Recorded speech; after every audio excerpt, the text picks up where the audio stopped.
Hey guys, this video is going to be about my induction and my labor. I know I posted a video montage and some photos of my induction and bringing David home, but I just wanted to get into the details of it. If y'all are wondering where he is, he's asleep and I am keeping an eye on him with this.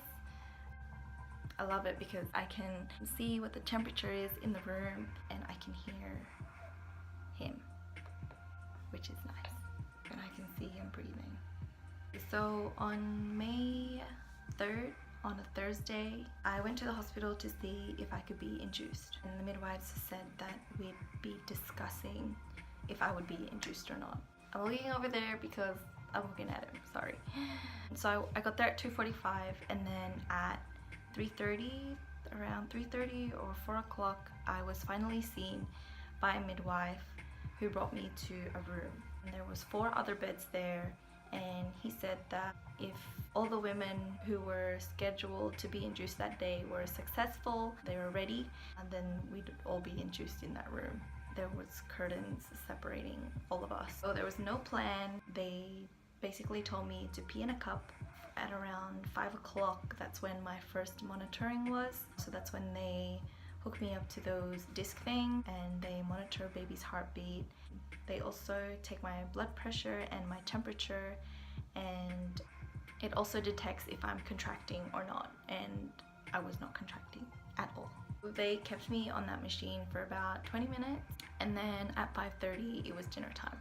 It just wasn't really clear, so even though they were monitoring me, they weren't really telling me what the go was, if I was going to be induced or not, what my likelihood of being induced was. But then 7 p.m. came and it was my second monitoring. They just wanted to see if I was progressing naturally at all, but I wasn't. At 9 p.m. they finally gave me my first dose of prostaglandin, and this is supposed to soften the cervix a little bit in hopes of the water breaking.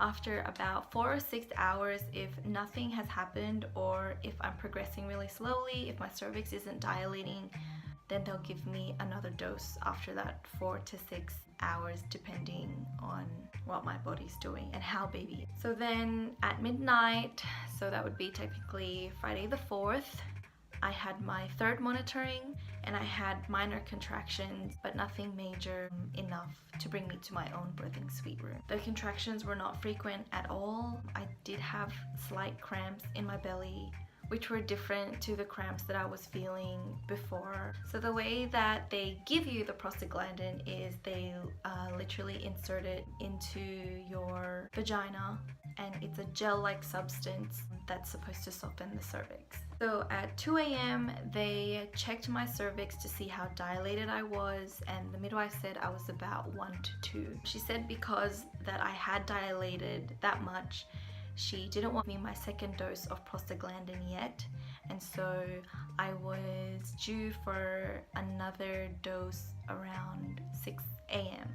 They don't give you the second dose just in case things happen too quickly and baby is not ready and I might start contracting too fast. So the midwife who checked me at 2 a.m. was hoping that things would happen naturally now. So she explained to me that it could pose risks if they gave me that second dose. Instead, she just tried to stretch and sweep me. I think she was too gentle. Even my friends told me to tell her to do it again.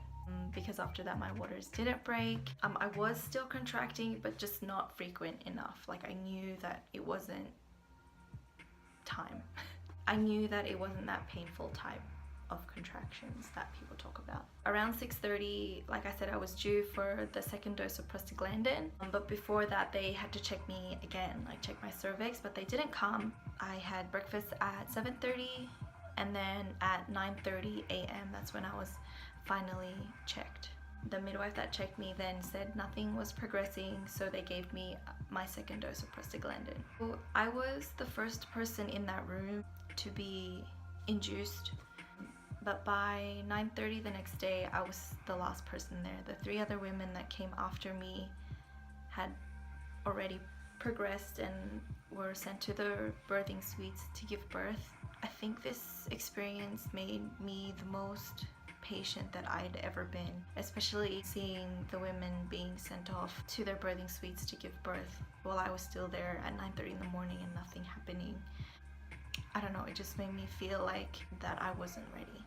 And physically, I wasn't. My body was not ready yet. The 2 doses of prostaglandin were working really slow for me compared to how they were working for the other women. But yeah, I was the first one in that room and the last one out. It was also a room for mothers to recover, so 2 other women who had given birth were brought into that room, and I could hear their babies crying, and I was still trying to be really patient, but I wanted to hear David's cry too.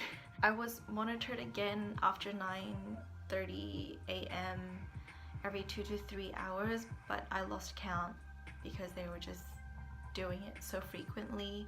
And then finally at 3 p.m. midwives and doctors came into my section of that room, and they let me know that I could finally be brought to my own birthing suite for my waters to be broken to progress my labor, because nothing was happening and I was just laying there. That got me excited.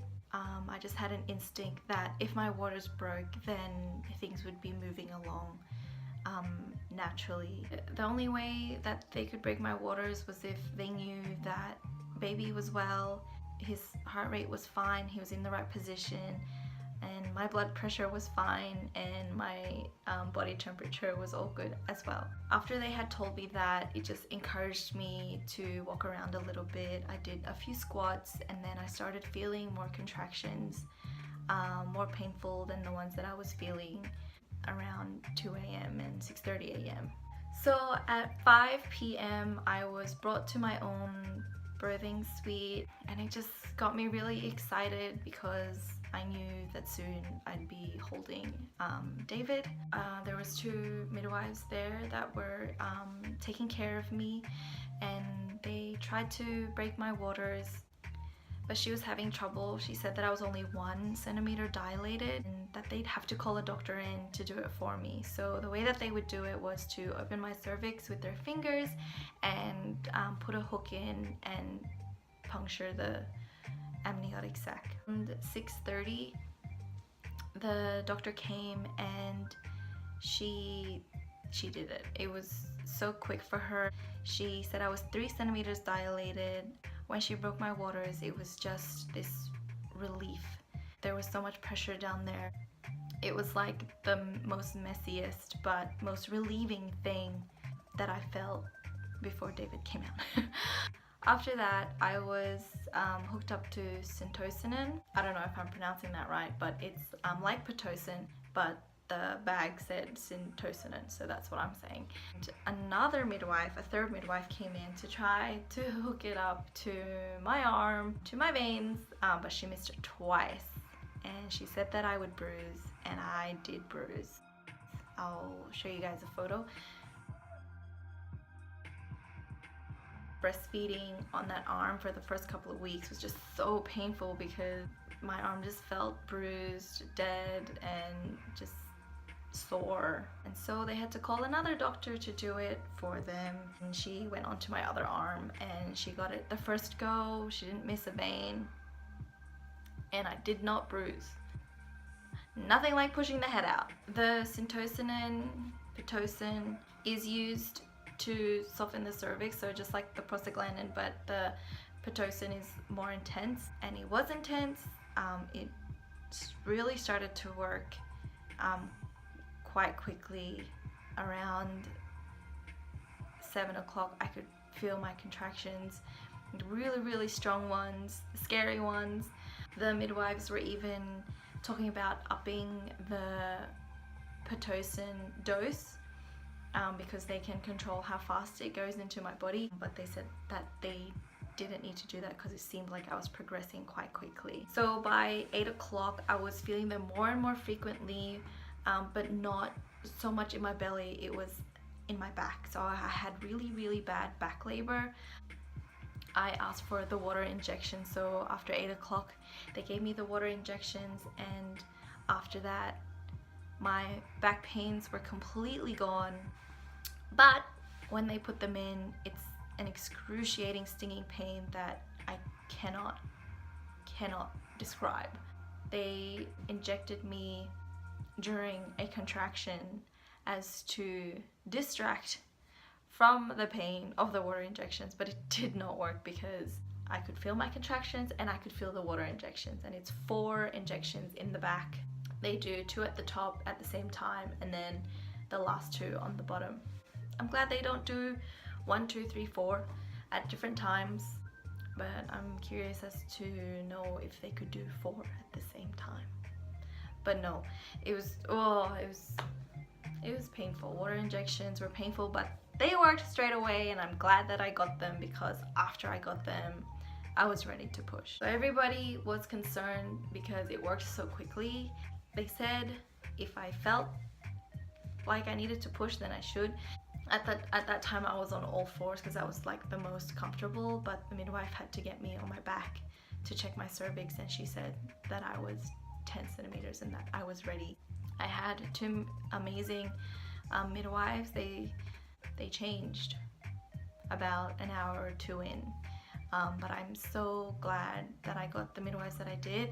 She spoke to me and she connected to me in a way that really encouraged me to keep pushing, because at a certain point I did want to give up. I told them to cut me to get the vacuum,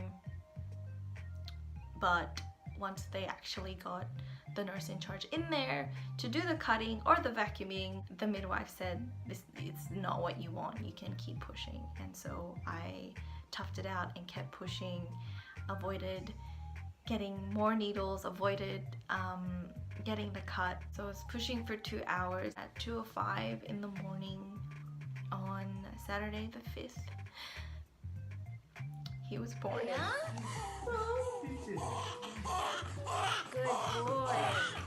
Have you had this information? No, I'll get out of your way. There's so many other details that I have skipped, but I would like to say that my husband was behind me literally for some of the pushing. It really helped me. Pushing up against the bed didn't seem to be working. Those leg things didn't seem to be working. Even people holding my legs didn't seem to be working, but when he was behind me, I felt like I progressed a bit more. So my husband, my sister, and one of my closest friends were there, and I honestly have to say thank you to them, because I would not have been able to do it without them. Their encouragement, even the midwife said that we were such a great team, all of us. The support and love she could feel in the room was amazing. Every pregnancy is different. I'm just glad that everything happened the way that it did at the time that it did. Otherwise I would not have been as patient, and I wouldn't have got the midwives that I got. I'm just so grateful that the midwives that I got were there for me. It was one really experienced midwife and a student midwife, and the student midwife was brilliant, and I can't fault the experienced midwife. She was fantastic. For those of you who are watching my videos, thank you. Even the ones who are messaging me and asking me questions, it's nice to know that people are curious. And I want to say thank you to all the women who have helped me in any way. If you have messaged me, if I've annoyed you with all my questions and you've helped me and you've answered my questions, thank you. It really means a lot to me. I just hope that I'm able to help people too. Thanks for watching, guys. I'm gonna try to get some sleep now because he's still sleeping. I've been recording for half an hour, so hopefully he's in a deep sleep.